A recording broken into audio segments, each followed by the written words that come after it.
29th April অর্থাৎ আজকে হচ্ছে আমাদের এখানে ভোট। তাই সকালবেলা ঘুম ভাঙতেই ফ্রেশ হয়ে রেডি হয়ে নিয়েছিলাম ভোট দিতে যাওয়ার জন্য। কিন্তু তারই মাঝে নেমে গিয়েছিল হালকা বৃষ্টি, তাই একটু অপেক্ষা করে গিয়েছিলাম। আর আমাদের বাড়ির পাশে যে সেন্টারটা হয়েছে সেখানে সকাল থেকেই প্রচণ্ড ভিড়।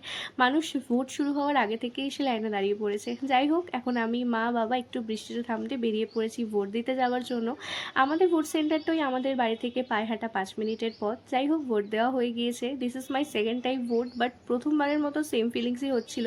আর গণতান্ত্রিক অধিকার প্রয়োগ করে তো আমি বেজায় খুশি। যাই হোক, বাড়ি এসে বিছানাটা ভালো করে গুছিয়ে চলে এসেছিলাম ছাদে।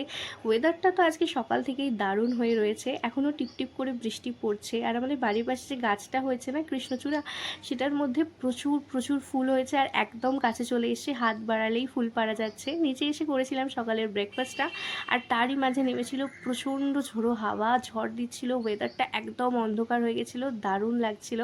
আর তারপরে আমিও স্নানটা সেরে মাকে একটু পেঁয়াজটা কুচিয়ে দিলাম। তারপরে মা এই পুলপুলিটাকে নিয়ে এসেছিলো, তো ওর সাথে একটু সময় কাটাচ্ছিলাম। ও ভীষণ কিউট, আর আমি না বাচ্চা প্রচণ্ড ভালোবাসি। আর ও তো দুদিন পর চলেই যাবে, ওকে একটু মিসও করবো, ঠিক কথা। তারপরে কোনো কাজ ছিল না ওকে দিয়ে আসার পরে, তাই বসে বসে একটা ওয়েব সিরিজ দেখছিলাম। তারপরে হয়ে গেছিলো লাঞ্চ টাইম। আজকে লাঞ্চটা তো দারুণ ছিল। আলু দিয়ে খাসির মাংসের পাতলা ঝোল, তার সাথে গন্ধরাজ লেবু আর গরম গরম ভাত। দুপুরে খাওয়া দাওয়া সেরে একটা ভাত ঘুম দিয়েছিলাম। তারপর একটু বিকালের দিকে গিয়েছিলাম ছাদে।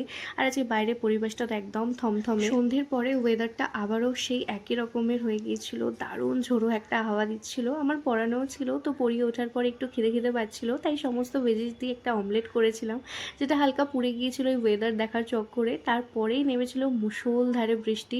সত্যিই বৃষ্টিটার প্রচণ্ড দরকার ছিল, কারণ যা হারে গরমটা পড়েছিল।